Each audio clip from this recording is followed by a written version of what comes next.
sko sett i mørket så enkelt.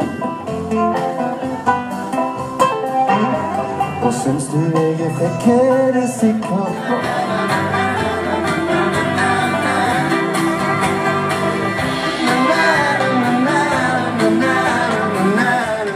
Jeg kan høre deg le, jeg kan huske jeg lo.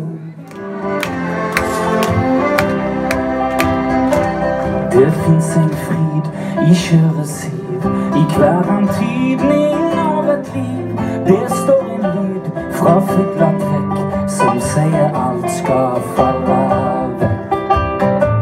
Det finns en klang i malm og løv som sier alt skal bli til støv. Som nattens råd skal alt bli glemt, og denne lov alle dømt. Men hvis jeg ser en liten fugl som flyger lavt på gjeldende linjer, da plukker jeg han ned med